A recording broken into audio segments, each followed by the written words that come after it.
Well, hello there, fellow travelers, and welcome back to our little corner of the world, our home on wheels where life after 50 is, shall we say, never, ever dull. It's Tom here, and as usual, Karen, my better, wiser, and as you're about to find out, occasionally more mischievous half, is right beside me. We're currently nestled in a rather lovely spot in the Italian Dolomites, mountain stabbing at a sky so blue it almost hurts to look at. But let me tell you, the breathtaking scenery wasn't the only thing that took my breath away recently. Ever have one of those moments where you realize you've been outmaneuvered, outsmarted, and outplayed, and all you can do is hold up your hands and say, "Yep, fair cop"? This is one of those stories. The air this morning, when this particular saga began, was crisp, carrying the scent of pine and distant snow. Sunlight, sharp and golden, was just beginning to paint the granite peaks around us. It was the kind of morning that usually fills you with uncomplicated joy, a desire to seize the day. And I was feeling it, truly I was. Unbeknownst to me, however, Karen was also feeling a desire to seize the day, just in a slightly different, more targeted fashion. You see, a few days prior, I'd committed a minor vanlife transgression. Okay, perhaps minor is underselling it from Karen's perspective. We'd been aiming for this charming, slightly out-of-the-way artisan market, one Karen had meticulously researched. She had her heart set on a particular hand-painted ceramic bowl. I, in a moment of what I can only describe as misplaced navigational hubris, had waved away her carefully highlighted map, puffed out my chest, and declared, "Darling, trust my internal compass. We'll be there in a jiffy, no problem." The problem, as it turned out, was that my internal compass must have been demagnetized by a solar flare, because we arrived not in a jiffy, but in a state of bewilderment, just as the last stallholder was packing up. The bowls, of course, were long gone. My apologies were profuse, but the disappointment in Karen's eyes was a memory I hadn't quite managed to shake. And, as it turns out, neither had she. Today, it seemed, was going to be about recalibrating more than just my sense of direction. Our plan for this particular day was a glorious hike to a spot called Eagle's Perch, a viewpoint I'd been raving about for weeks. It promised panoramic views, a challenging but rewarding climb, and, most importantly for me, some epic photo opportunities. I bounced out of bed, or rather, carefully maneuvered myself out of our cozy van bed, eager to get going. Karen, however, was a picture of serene, almost unnerving calm. She hummed a little tune as she made coffee, a little Mona Lisa smile playing on her lips. "Morning, sunshine," she chirped, perhaps a little too brightly. "Big day for Eagle's Perch, eh?" I rummaged around for my favorite hiking boots and then, my trusty, worn-in driving moccasins, essential for the winding mountain roads leading to the trailhead. Boots, check. Moccasins, nowhere to be found. "Karen, love, have you seen my mocks?" I called out, already starting to feel that tiny pebble of unease that sometimes precedes a larger avalanche of minor inconvenience. She looked up from her coffee, all innocence. "Your mocks. Weren't they by the door, dear?" "They always were. That was their spot. A sacred spot, one might argue. But they weren't there. We have a small van, there aren't that many places for things to hide." Yet, a thorough search of all the usual, and several unusual, spots yielded nothing. I checked under the seats, in the overhead lockers, even in the outdoor storage compartment, muttering about gremlins. Karen watched, sipping her coffee, an expression of mild, sympathetic curiosity on her face. "That's so strange," she commented. "They'll turn up." The journey to the trailhead was meant to be a scenic delight, a warm-up for the eyes before the main event. I usually relish these drives, the Vanguard, as we've affectionately named him, handling the curves with surprising agility for a vehicle of his, well, stature. But today, something was off with the GPS. I'd programmed it myself, triple-checking the coordinates for the trailhead parking. Yet, 10 minutes into the drive, it cheerfully announced, in 200 meters, turn right, for the Goat Cheese Museum. The what now?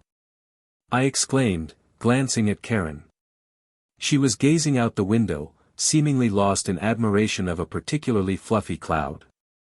Goat Cheese Museum? Is that even a thing around here? She shrugged lightly. Could be interesting, dear. Maybe a little detour. I gritted my teeth. I wasn't in the mood for detours, especially not cheese-related ones when Eagle's Perch beckoned. I ignored the GPS and continued on what I knew to be the main road. 5 minutes later, it tried again.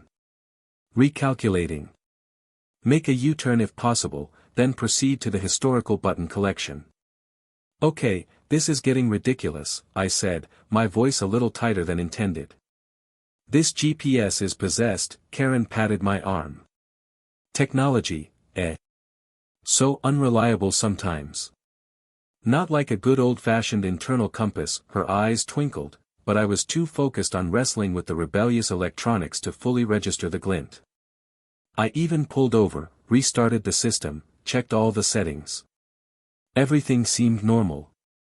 Yet, as soon as we set off, it suggested a charming side trip to a locally famous collection of interesting twigs. I eventually resorted to turning the volume off and navigating by the map on my phone, which, surprisingly, also seemed to be having a slightly off day, its little blue dot jumping around like a confused firefly.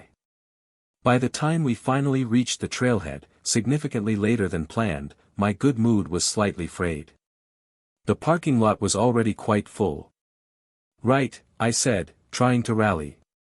Let's get these boots on and hit the trail. I reached for my day pack, which Karen had, helpfully, packed while I was on my fruitless moccasin hunt and subsequent GPS battle. Thanks for packing this, love. No problem at all, dear, she replied, handing it over with that same serene smile. Got all your essentials in there. I slung it on. It felt a bit lumpier than usual. We started the climb, the path initially winding gently through fragrant pine forest before beginning its steeper ascent. The air was thin and exhilarating, the views already beginning to open up. About an hour in, as the sun climbed higher, I decided it was time for a snack and a water break. I found a sunny rock, shrugged off my pack, and reached inside for my customary energy booster, a bar of dark chocolate with almonds, my absolute trail favorite. My fingers fumbled around. Instead of the familiar crinkle of my chocolate bar, they closed around, a small, cellophane-wrapped packet of rice cakes. Plain rice cakes. The kind that tastes like lightly salted cardboard. Next to them, a bag of unsalted sunflower seeds and a single, rather forlorn-looking prune. My chocolate bar was conspicuously absent. Karen? I asked, a note of bewildered desperation creeping into my voice. My chocolate? And my trail mix? Did you? She peered into my pack with wide, innocent eyes. Oh. Goodness me, did I pack the wrong snack bag? I am so sorry, Tom. I must have grabbed my ultra-healthy options I never actually eat bag by mistake. She paused, then added, still, fiber is important, isn't it? Especially on a challenging hike. She then produced her own snack, a generously sized wedge of local apple strudel she'd somehow acquired. The aroma alone was a form of delicious torture. My stomach rumbled in protest, envisioning the bland rice cake experience that awaited it. I stared at the prune as if it had personally offended me. This was sabotage. It was at that moment, staring at the offensively healthy contents of my snack bag, with the memory of the missing moccasins and the wildly eccentric GPS fresh in my mind, that the penny finally dropped. It wasn't a penny, actually, it was more like a large, echoing gong of realization. The Goat Cheese Museum. The historical button collection. The interesting twigs. My vanished footwear. The culinary bait and switch.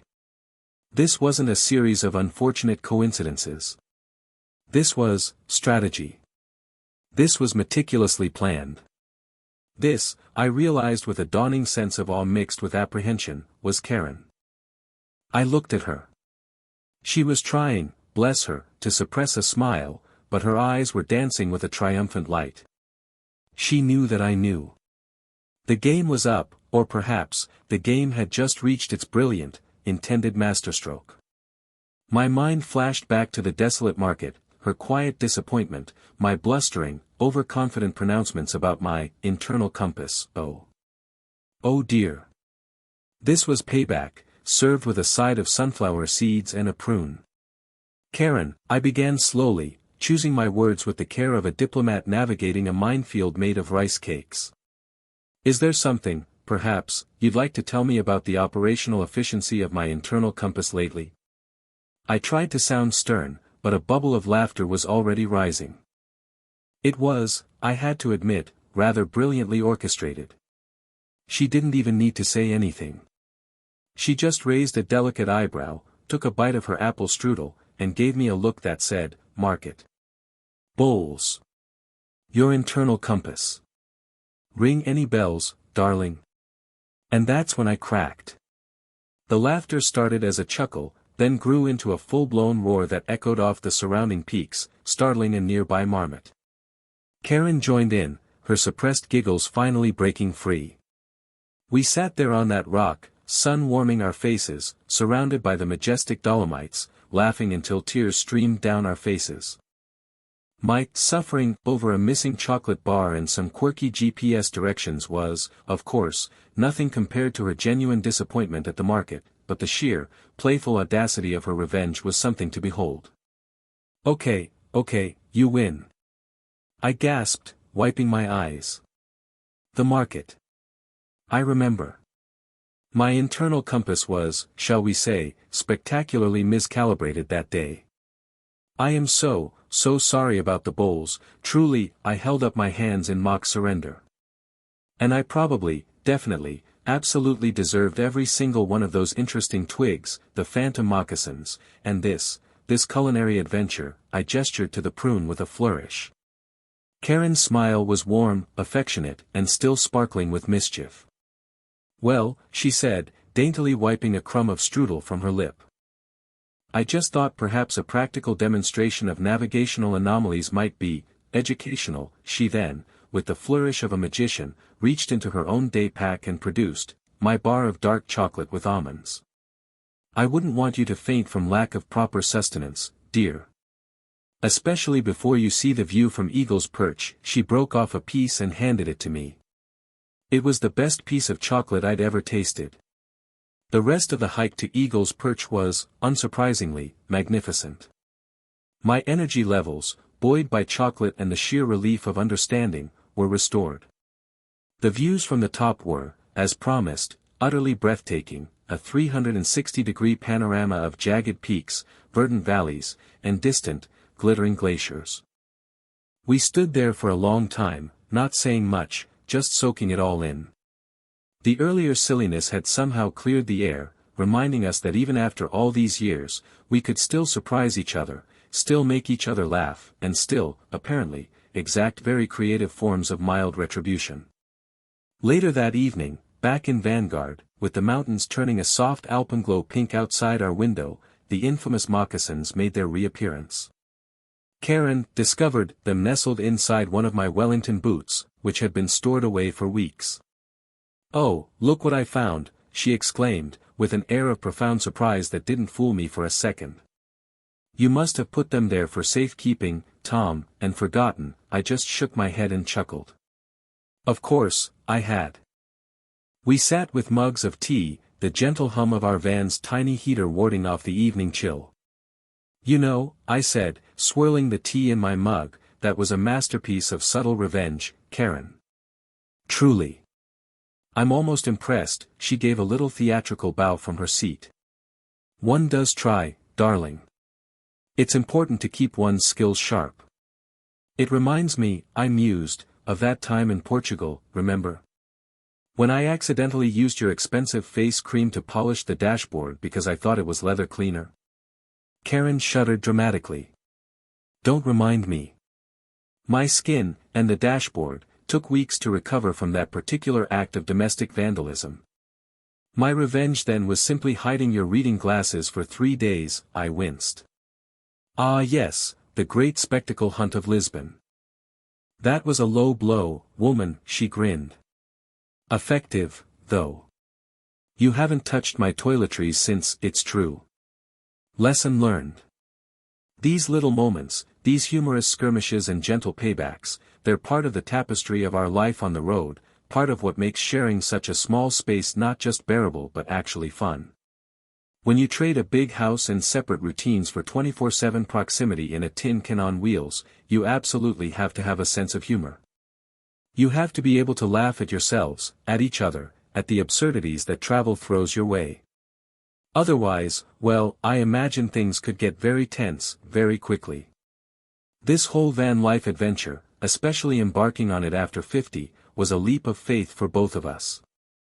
We left behind careers, a comfortable home, the predictable rhythms of a life we'd known for decades. And what we gained was freedom, yes, but also a new kind of intimacy, a reliance on each other that's different from what we had before. We're a team, navigating not just roads and maps, but moods and quirks and the occasional, creatively deployed, missing chocolate bar. It's funny, isn't it?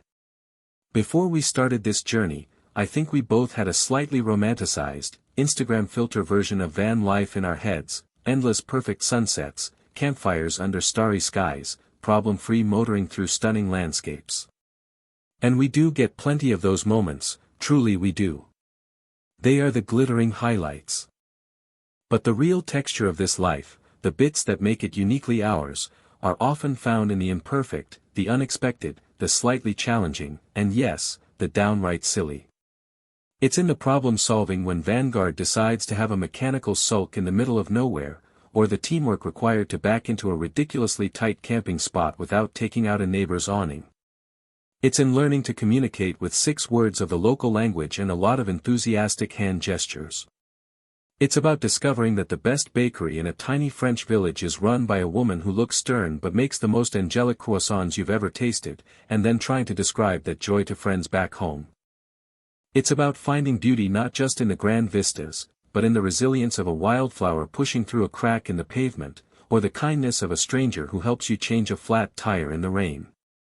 These are the threads that weave our days together, making them rich and memorable. Karen's revenge today, as elaborate and amusing as it was also, in its own way, an expression of that intimacy. It wasn't mean-spirited, it was a playful nudge, a reminder cloaked in humor. It said, I see you, I know you, and yes, sometimes you drive me a bit bonkers, but I still love you, you big goof, and my acceptance of it, my eventual laughter, was my way of saying, point taken, message received, and yes, I'm a lucky man to have a co-pilot with such a fiendishly creative sense of justice. Living fully, 1 mile and 1 story at a time, that's kind of become our motto, hasn't it? And this day, with its phantom footwear, its culinary conspiracies, and its navigationally challenged GPS, was definitely a story. It wasn't about conquering a mountain in record time, or finding some undiscovered, pristine paradise. It was about us, about navigating the small, funny, human moments that make up a life shared. It's about realizing that even after 30+ years together, there's still room for surprise, for laughter, and for learning that maybe, just maybe, Karen should always be in charge of the snacks and the primary navigation. I often wonder what our friends back in our old life would make of these tales. They see the curated photos of stunning landscapes, but they don't always hear about the day the black water tank decided to misbehave spectacularly, or the time we got mildly chased by an aggressive goose in rural Hungary, or, indeed, the saga of the strategic prune.